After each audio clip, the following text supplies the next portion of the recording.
今日の聖書箇所をお読みいたします。マタイの福音書28章16節から20節。さて11人の弟子たちはガリラヤに行き、イエスが指示された山に登った。そしてイエスに会って礼拝した。ただし疑う者たちもいた。イエスは近づいてきて彼らにこう言われた。私には天においても地においてもすべての権威が与えられています。ですからあなた方は行ってあらゆる国の人々を弟子としなさい。父、子、聖霊の名において彼らにバプテスマを授け、私があなた方に命じておいたすべてのことを守るように教えなさい。見よ、私は世の終わりまでいつもあなた方と共にいます。여러분안녕하세요。주님찬양합니다。先日私たちはイエス様の復活をお祝いし、礼拝を捧げました。몇 주 전에 우리는 예수님의 부활을 축하하며 예배를 드렸습니다. 私たちの罪を背負われ、十字架にかけられ、死んで葬られ、そして3日目によみがえられたイエス様は今も生きておられます。 우리의 죄를 지고 십자가에 달려 돌아가시고 무덤에 묻히시고 3일 만에 부활하신 예수님은 지금도 살아계십니다. イエス様はよみがえられた後、40日間にわたって女たち、弟子たち、そして大勢の信者たちに現れました。 예수님은 부활하신 후 40일에 걸쳐 여인들과 제자들 그리고 많은 신자들 앞에 나타나셨습니다. イエス様が復活された日の朝、墓を見に行った女たちにイエス様がおはようと声をかけられました。 예수님이 부활하신 날 아침 무덤을 보러 간 여인들에게 예수님은 평안하냐라고 인사하셨습니다. そしてイエス様の十字架の死に落胆し、その方が復活されたという知らせを信じられずにいたエマオに行く途中の2人の弟子にもイエス様は現れました。 그리고 예수님께서 십자가에 달려 죽으신 것에 낙담하여 그분이 부활하셨다는 소식을 믿지 않고 엠마오로 가고 있던 두 제자에게도 예수님은 나타나셨습니다. またユダヤ人を恐れて部屋に鍵をかけて閉じこもっていたトマス以外の弟子たちのところにもイエス様は現れました。 그리고 유대인을 두려워해서 방에서 문을 꼭 잠그고 있던 도마를 제외한 제자들이 있는 곳에도 예수님은 나타나셨습니다. そしてその8日後、トマスを含む11人の弟子たちに再び現れ、トマスにも手と脇腹にあるその跡を示されます。 그리고 그 8일 후에 도마를 포함한 11명의 제자들에게 다시 나타나시고 그 도마에게도 손과 옆구리에 있는 상처 자국을 보여주십니다. その後、ガリラヤ湖畔で漁をしていた弟子たちに会われ、イエス様は特にペテロの回復に心を注がれました。 그 후 갈릴리 호수 근처에서 물고기를 잡고 있던 제자들과 만나시고 예수님은 특별히 베드로의 회복에 대해 마음을 쏟으십니다.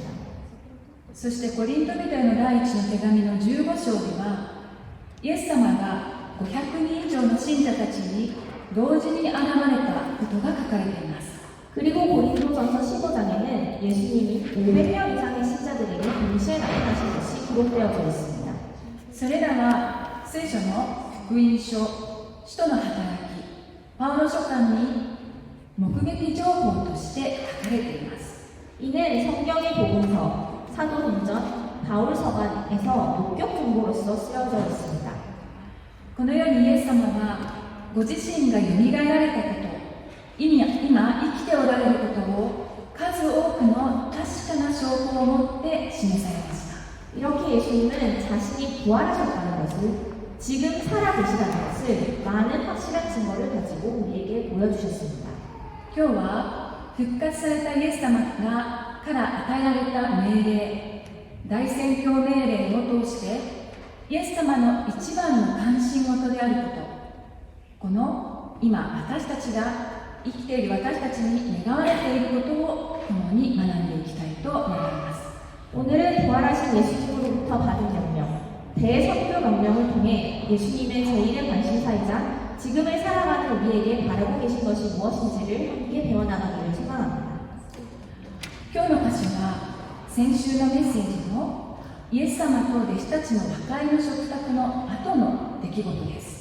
오늘의 본문은 지난주에 함께 본 예수님과 제자들의 화해 식탁 이후에 일어난 일입니다. イエス様は復活の日の朝、墓を見に来た女たちに声をかけた後、弟子たちにガリラヤへ行くように言いなさい。そこで私に会えるとおっしゃいます。 예수님은 부활하신 날 아침 무덤을 보러 온 여인들에게 말을 모시고 제자들에게 갈릴리 곳으로 가거라. 거기서 나를 만날 수 있다라고 말씀하십니다. 墓の前で女たちの前に現れた御使いたちも全く同じことを言っていました。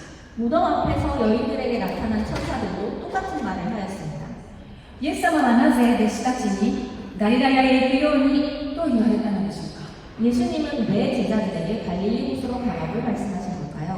そこにはどんな目的があったのでしょうか。 거기에는 어떤 목적이 있을까요? まずそのことを一緒に考えていきましょう。 먼저 이것을 함께 생각해 보자 합니다. イエス様がガリラヤの湖畔で和解の食卓を整え、弟子たちの前に現れたのは突然の出来事でした。 예수님이 갈릴리 호수에서 화해 식탁을 준비하시고 제자들 앞에 나타나신 것은 갑자기 일어난 일이었습니다. 弟子たちは言われた通りガリラヤに来てみたけれど、いつになってもイエス様が現れないので不安になったのです。 제자들은 말씀하신 대로 갈릴리에 와봤지만 아무리 시간이 지나도 예수님이 나타나지 않자 불안해하기 시작했습니다. そして自信を失い弱気になって元の漁師に戻ろうと漁に出かけた時、イエス様は現れました。 그리고 자신감을 잃고 마음이 약해지기 시작해서 원래 하고 있던 어부 일을 하기 위해 물고기를 잡으러 나가던 그때 예수님이 나타나셨습니다. では今日の箇所には何と書いてあるでしょうか。 그렇다면 오늘의 본문에는 뭐라고 쓰여 있을까요?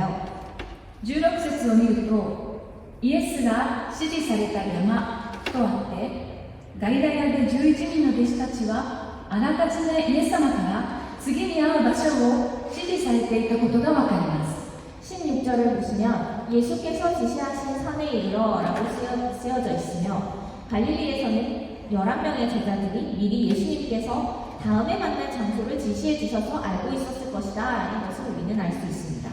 和解の食事の最後に、次はあの山で会おうとイエス様がおっしゃったのでしょう。 화해 식사 맨 마지막에 다음에는 저 산에서 만나자 하고 예수님이 말씀하셨을 것입니다.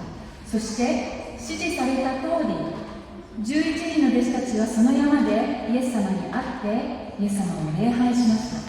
그리고 지시하신 대로 11명의 제자들은 그 산에서 예수님을 만나고 경배했습니다. その山で間違いなくイエス様にお会いできたのですから、日にちも指定されていたのかもしれません。 아무 문제 없이 엇갈림 없이 그 산에서 예수님을 만난 걸로 보아 아마 날도 지정해 주셨을 것입니다. しかし17節を見ると、その後不思議な言葉が書かれています。 하지만 17절을 보시면 그 후에 이상한 말이 쓰여 있는 것을 우리는 볼 수 있습니다. ただし疑う者たちもいた。 아직도 의심하는 사람들이 있더라. 疑う者もいたとはどういうことでしょうか。 의심하는 자도 있었다는 것은 무슨 뜻일까요? 弟子たちはそれまでに何回も復活のイエス様に会っていました。 제자들은 지금까지 몇 번이나 부활하신 예수님을 만났습니다. ヨハネの福音書の21章の14節の和解の食事の時の描写には、イエスが死人の中からよみがえって弟子たちにご自分を表されたのはこれですでに3度目であると書かれています。 요한복음 21장 14절에 화해의 식사를 묘사하는 말씀에는 이것은 예수께서 죽은 자 가운데서 살아나신 후에 세 번째로 제자들에게 나타나신 것이다 라고 쓰여져 있습니다. これまでにイエス様は3回弟子たちの前に現れているんです。 지금까지 예수님은 세 번 제자들 앞에 나타나셨습니다. ならばイエス様に指示されて山に登ってきた11人の弟子たちがここに来てなぜ疑うのでしょうか。 그렇다면 예수님께서 지시하신 산에 오른 이 11명의 제자들이 왜 이제 와서 의심을 하는 것일까요? ここで考えられる一つのことは、この山には11人の弟子たち以外の者もいたということです。 여기서 우리가 생각해 볼 수 있는 것은 이 산에는 11명의 제자들 이외의 사람들도 있었을 것이다 라는 것입니다. もともとガリラヤ湖周辺はイエス様が宣教活動の拠点としていた場所でした。 원래 갈릴리 호숫가는 예수님께서 선교 활동의 거점으로서 사용하시던 장소였습니다. イエス様ご自身が次に現れる場所を指示されたというその知らせは11人の弟子たちだけにとどまらず、このガリラヤ地方にいた多くの信者も知ることになったのです。 예수님이 다음에 나타나실 장소를 지시하셨다는 그 소식은 11명의 제자들에게만이 아니라 이 갈릴리 지방에 살고 있었던 많은 신자들도 알고 있었을 것입니다. そこで思い出すのはコリント人への手紙の第1の15章の6節で、イエス様が500人以上の信者たちに現れたと書いてあるところです。 거기서 떠올릴 수 있는 것은 고린도전서 15장 6절에서 예수님이 500명 이상의 신도들에게 나타나셨다라고 쓰여진 말씀입니다. この箇所はパウロが復活について語っているところですが、次のように書かれています。 그 구절은 바울이 부활에 대해서 이야기하는 부분으로 다음과 같이 기록되어져 있습니다. その後キリストは500人以上の兄弟たちに同時に現れました。その中にはすでに眠った人も何人かいますが、大多数は今もなお生き残っています。 그 후에 500여 명 형제에게 일시에 보이셨나니 그 중에 지금까지 대다수는 살아있고 어떤 사람은 잠들었으며 イエス様が500人以上の信者たちに同時に現れたことがあったということです。 예수님이 500명 이상의 신자들에게 동시에 나타나신 적이 있다라고 말하고 있습니다. それがいつどこで起こったのかはここには書かれていないのでわかりません。 그것이 언제, 어디에서 일어나는지는 여기에 기록되어져 있지 않아 우리는 알 수 없습니다. でも全体を通して復活の箇所を読んでいくときに、イエス様が指示された山で起きたことと関連があるのではないかと推測することができるのです。 하지만 부활의 말씀 구절을 전체적으로 읽어나갈 때 예수님이 지시하신 산에서 일어난 것과 관련이 있지 않을까 하고 추측해 볼 수 있습니다. イエス様の活動拠点だったガリラヤ湖周辺には多くの信者たちがいました。 예수님의 활동 거점이었던 갈릴리 호숫가에는 많은 신자들이 있었을 것입니다. 彼らはイエス様が十字架の死からよみがえられたことを聞きました。 그들은 예수님이 십자가의 죽음에서 부활하신 것을 들었습니다. そのイエス様にあの山で会えるのかと恐れと不安が、恐れと期待が混じり合うような思いを持って集まってきた者はたくさんいたのではないでしょうか。 그 예수님을 저 산에서 만날 수 있는 것인가 하고 두려움 반 기대 반의 마음으로 온 사람들이 그곳에 꽤 있지 않았을까요? イエス様が復活したその日の夜、エルサレムで初めて復活のイエス様に会った弟子たちは驚き恐れ、イエス様だと信じられずに幽霊を見ているのだと思いました。 예수님이 부활하신 그날 밤 예루살렘에서 처음으로 부활하신 예수님을 만난 제자들은 놀람과 두려움으로 그분이 예수님이라고 믿지 못하고 유령을 보았다라고 생각했습니다. ルカの福音書には弟子たちがイエス様を見てもまだ信じられず不思議がっている様子が書かれています。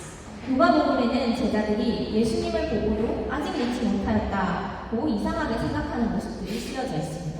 するとイエス様が焼いた魚を召し上がって生きていることを証明されたほどでした。 그러자 그의 예수님은 구운 생선을 드시고 살아있으시다라는 것을 증명하실 정도였습니다.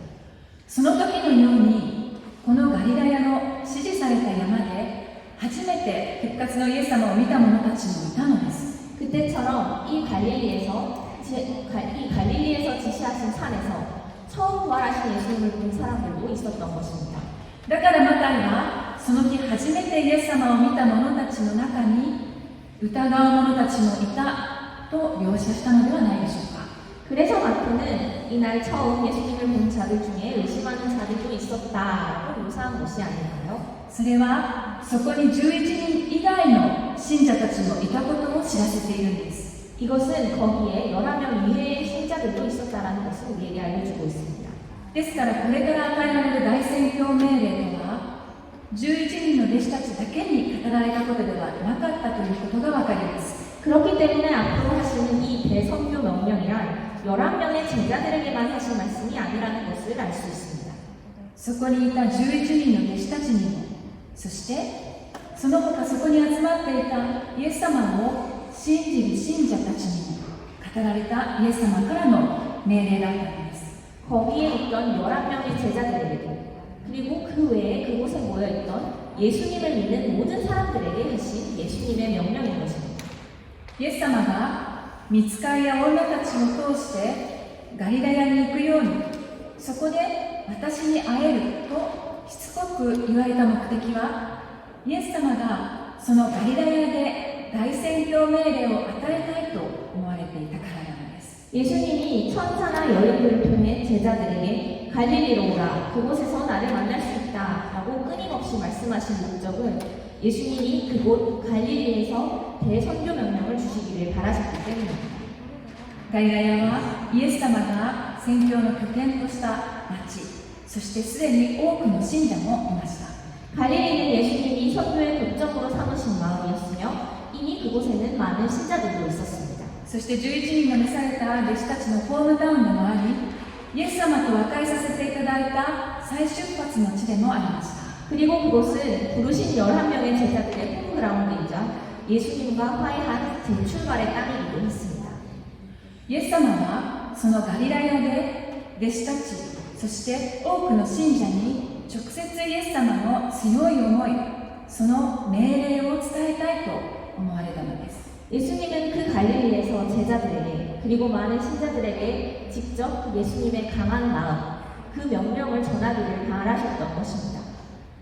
そして次に18節を見てください。 그리고 다음이 18절을 보시겠습니다. イエス様はこれから与える命令が必ず成し遂げられるのだ、その保証があるのだということを明言されます。 예수님은 앞으로 주실 명령이 반드시 이루어질 것이다. 그 보증이 있다라는 것을 확실하게 말씀하고 계십니다. 18節、私には天においても地においてもすべての権威が与えられています。 18절에 예수께서 나와 말씀하여 이르시되 하늘과 땅의 모든 권세를 내게 주셨으니 イエス様はそこに集まっている11人の弟子たちをはじめ500人を超える兄弟たち、信者たちに近づかれ、彼らの顔を見てそのように言いました。 예수님은 거기에 모인 11명의 제자들을 시작으로 500명을 넘어서는 형제들과 신자들에게 가까이 다가오셔서 그들의 얼굴을 보시며 이렇게 말씀하셨습니다.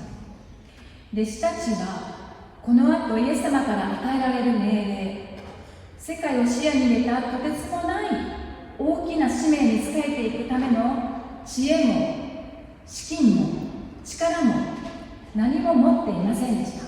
제자들은 예수님으로부터 받은 명령, 세계를 바라보는 정말이죠 엄청난 그 큰 명령을 수행하기 위해 필요한 지혜, 자금, 힘, 그 어떤 것도 가지고 있지 않았습니다. ただ彼らが持っていたのはイエス様の権威だけでした。 그저 그들이 가지고 있었던 것은 예수님의 권세였습니다. しかしそれは何にも他の何にも変えられないほどの大切なものでした。 하지만 그것은 다른 무엇과도 바꿀 수 없는 소중한 것이었습니다. すべてにおいてイエス様の権威があるということは彼らをあらゆる恐れ、不安から守りました。 모든 것에 예수님의 권세가 있다는 그것은 그 모든 두려움과 불안으로부터 그들을 지켰습니다. そしてそれは彼らが信仰に立ち続ける理由となり、この世界規模のとてつもなく大きな命令が必ず成し遂げられることの保証となったんです。 그리고 이것은 그들이 믿음 위에서 계속 서 있을 수 있는 이유가 되었으며 이 세상이라는 어마어마한 크기의 명령이 반드시 이루어질 것이라는 보증이 되었습니다. では19節と20節の前半の大宣教命令をお読みします。 그렇다면 19절, 20절 초반까지의 대선교 명령을 함께 읽어보고자 합니다. 一緒にお読みしましょう。 함께 읽으시겠습니다. C がですからあなた方は行ってあらゆる国の人々を弟子としなさい。父、子、聖霊の名によって彼らにバプテスマを授け、私があなた方に命じておいたすべてのことを守るようにしなさい。ですからというのは、すべてのことにおいてイエス様の権威が与えられているのですからという意味です。 그러므로라는 것은 모든 것에 있어서 예수님의 권세가 주어졌다라는 의미입니다. そしてよく見るとこの大宣教命令には4つの動詞があることがわかります。 그리고 잘 보시면 이 대선교 명령에는 4가지 동사가 있다는 것을 알 수 있습니다. それは生きなさい、弟子としなさい、バプテスマを授けなさい、教えなさいの4つです。 그것은 가서 제자를 삼아 세례를 베풀고 가르치라라는 4가지입니다. これは少し分かりにくいんですけれども、ここは言語だとワンセンテンスになっています。 조금은 이해하기 어렵지만 원어를 보시면 모두 한 문장으로 되어져 있습니다. この4つのうちの1つの動詞がメインの動詞になっており、その他の3つの動詞は分詞の形で書かれているんです。 그리고 이 4가지 중에 한 가지 동사가 메인 동사로 나머지 3개의 동사는 분사형으로 쓰여져 있습니다. つまり、何々することによって、何々することによって、何々することによってこのことをしなさいとなっているんです。 즉, 무엇 하는 것으로, 무엇 하는 것으로, 무엇 하는 것으로 이 일을 하라고 되어 있는 것입니다. ではそのメインの動詞とは何でしょうか。 그렇다면 그 메인 동사는 무엇일까요? それは弟子としなさいという動詞です。 그것은 제자를 삼아라는 동사입니다. したがってイエス様がこの大宣教命令を通して弟子たちに一番伝えたかったことは弟子としなさいということだったのです。 따라서 예수님이 이 대선교 명령을 통해 제자들에게 전하고 싶으셨던 첫 번째 뜻은 제자를 삼으라는 것입니다. イエス様が最も関心を持っておられることは私たちが弟子を作っていくということなのです。 예수님이 무엇보다도 관심을 가지고 계시던 것은 우리가 제자를 만들어 나가는 것입니다. イエス様がこの3年半の間弟子たちを召して彼らをとことん愛し日々さまざまなことを通して訓練してきたように今度はあなた方が弟子を作りなさいとイエス様はおっしゃっているんです。 예수님이 이 3년 반 동안 제자들을 부르시고 그들을 철저하게 사랑하시고 날마다 여러 가지를 통해 그들을 훈련해 오신 것처럼 이번엔 너희가 제자들을 만들거라 라고 예수님이 말씀하고 계시는 것입니다. 先日行われたスリムカンファレンスにメッセンジャーとして来てくださった OMF の宣教師の安倍先生はこの危機の時代のリーダーの育成の鍵は弟子を作る弟子を育てていくことだとおっしゃっていました。 저번에 있었던 슬림 컨퍼런스에서 설교자로 오신 OMF의 선교사인 아들 목사님은 이 위기의 시대에 리더 육성의 열쇠는 바로 제자를 만드는 제자를 키우는 것이라고 이야기하셨습니다. それはまさにこの大宣教命令でイエス様がおっしゃっていたことなのです。 이것이 바로 예수님께서 하신 대선교 명령이었습니다.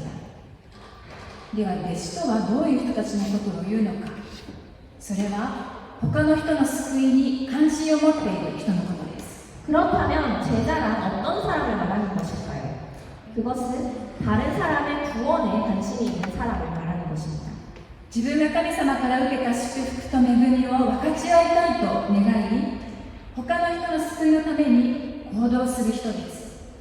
자신이 하나님으로부터 받은 축복과 은혜를 다른 사람들과 나눠 가지기를 소망하며 다른 사람이 구원을 받을 수 있도록 행동하는 사람입니다. そうしていくうちにその人から新しい弟子となる人が生まれてくるのです。 그렇게 해 나가는 동안 그 사람으로부터 새롭게 제자가 되는 사람이 생겨나게 됩니다. ですからこの大宣教命令は出ていくことによってバプテスマを授けることによって教えることによってあらゆる国の人々を弟子としなさいというイエス様の思いが詰まった命令なのです。 그렇기 때문에 이 대선교 명령은 가는 것을 통해서 세례를 주는 것을 통해서 가르치는 모든 민족을 제자로 삼으라 하는 예수님의 마음이 가득 담긴 명령인 것입니다. 私たちはコロナ以降、行くということには様々な方法があることに気がつきました。 우리는 코로나 이후에 가다라는 것에는 다양한 방법이 있다는 것을 알게 되었습니다. SNS を使って、YouTube の動画を使って、Zoom でつながることによって、私たちは行って福音を届けることができるのです。 SNS를 사용해서 유튜브의 동영상을 사용해서 줌으로 연결해서 우리들은 가서 복음을 전할 수 있는 것입니다. 次のバプテスマを捧げるは、私はイエス様を私の救い主であると信じているということを公にするものです。 그리고 그 다음인 세례를 베푸는 것은 내가 예수님을 나의 구주로 믿는다라는 것을 공식적으로 나타내기 위함입니다. そしてこれからイエス様に従って生きていきたいということ、つまりイエス様の弟子として生きていくということを共同体に表明するものなんです。 그것은 앞으로 예수님께 순종해서 살아가겠다, 즉 예수님의 제자로서 살아가겠다라는 것을 공동체에게 표명하는 일입니다. そして教える、これはイエス様が命じられたすべてのことを守るように教えるとあります。 그리고 가르치다인데요, 이것은 예수님이 명령하신 모든 것을 지키도록 가르친다라고 되어져 있습니다. 教えることは学ぶことでもあります。 가르치는 것은 배우는 것이기도 합니다. イエス様が命じられたこと、つまり聖書を教え、学び続けることが弟子としての成長につながっていくんです。 예수님이 명령하신 것, 즉 성경을 가르치고 배우고 계속해서 배워나가는 것이 제자로서 성장해 나가는 것과 이어져 있는 것입니다. では最後に20節の後半、一緒にお読みいたしましょう。 그렇다면 마지막 20절의 후반부를 함께 읽으시겠습니다. 시작。見よ、私は世の終わりまでいつもあなた方と共にいます。マタイの福音書の最後の締めの言葉としてもとても有名で、よくここだけ抜き出して引用することも多い御言葉です。 마태복음의 메리 끝을 마무리하는 말씀으로도 유명하며 자주 이 부분만을 들어서 인용하는 말씀이기도 합니다. しかしこの御言葉はこの大宣教命令の文脈の中で語られた御言葉なんです。 하지만 이 말씀은 이 대선교 명령의 문맥 속에서 하신 말씀입니다. それは私たちがこの大宣教命令の中で生きるときにイエス様はいつも私たちと共にいてくださるということです。 그것은 바로 우리가 이 대선교 명령 속에서 살아갈 때 예수님은 언제나 우리와 함께 계신다라는 것입니다. 福音を伝え出て行って弟子を作るときに共にいてくださるのです。 복음을 전하기 위해 가서 제자를 만들 때 함께 해주십니다. バプテスマを授けることによって弟子を作るときに共にいてくださるのです。 세례를 베푸는 것을 통해 제자를 만들 때 함께 해주십니다. 聖書を教えること、学ぶことによって弟子を作るときにイエス様は共にいてくださるのです。 성경을 가르치고 배우는 것을 통해 제자들이 만들어질 때 함께 해주십니다. だから恐れず何も心配せず安心していきなさいとイエス様はおっしゃっているんです。 그러니 두려움 없이 어떤 걱정도 없이 안심하고 가거라 하고 예수님께서 지금 말씀해 주고 계십니다. そしてそれはいつまでなのか、世の終わりまで共におられるとおっしゃいます。 그리고 그것이 언제까지? 세상 끝날까지 함께 해주신다고 말씀하십니다. それはイエス様が死から復活された方であり、今も生きておられる神であるからです。 왜냐하면 예수님은 죽음에서 부활하신 분이시며 지금도 살아계신 하나님이시기 때문입니다. この後弟子たちはエルサレムに戻って約束の聖霊を受けて地の果てにまで使わされていきます。 이후 제자들은 예루살렘으로 돌아가 약속의 성령을 받고 땅끝까지 파송됩니다. その結果、今の私たちにまでイエス様の福音は届けられました。 그 결과 지금 우리들에게까지 예수님의 복음이 전해져 왔습니다. 私たちも弟子を作っていくイエス様の弟子として神様から受けた祝福を届けていくものとさせていただきましょう。 우리도 제자들을 만들어가는 예수님의 제자로서 하나님으로부터 받은 축복을 전해가는 자들로 사용받기를 바랍니다. 何の成果もないように思える時も、なんて難しいんだろうと思い心沈む時も、どこにおいてもイエス様の権威があることを思い出しましょう。